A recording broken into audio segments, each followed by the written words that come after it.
समस्या जी। ए राजा करे लगेली कलसिया जी, हो गेलै बड़ी समस्या जी। अरे न जाने हो पिया के कर नजरिया गड़ी गेल, बाई बिलबा चनामा चोरी होई गेल।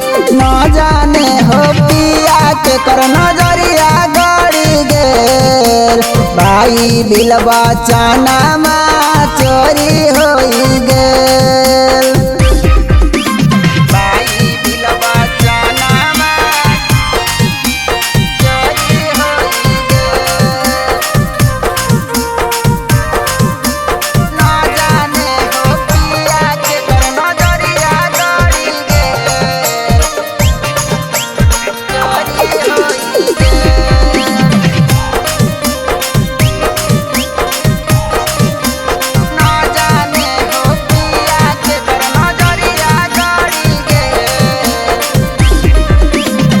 करे लगी गेलिए हम प्रभु के भजन जी, हम न जनलिए चोरी होतै बाइबिल वचन जी।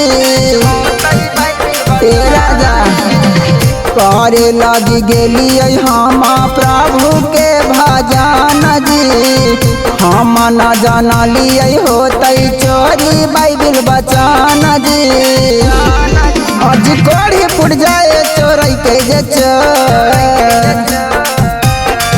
अरे न जाने हो पिया के कर नजरिया गड़ी गेल, बाई बिलबा चनामा चोरी होई गेल।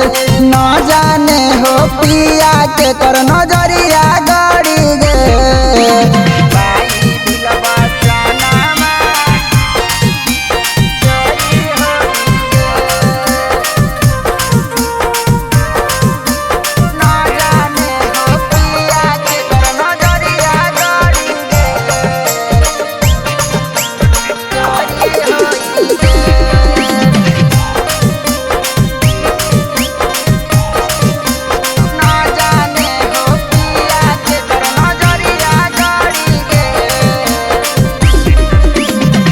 चार बजे भोरही से पढ़ती बाइबिल वचन जी, सुना सुना लगई पिया प्रभु के भवन जी। ए राजा 4 बजे भोरही से पढ़ती बाइबिल वचन जी, सुना सुना लगई पिया प्रभु के भवन जी। आज पिलू पर जाए चोरई के जे चोर, अरे न जाने हो पिया के कर नजरिया गड़ी गेल, बाई बिलबा चनामा चोरी होई गेल। न जाने हो पिया के कर नजरिया गड़ी गेल। माही रिकॉर्डिंग स्टूडियो, नई बाजार, बहवलपुर।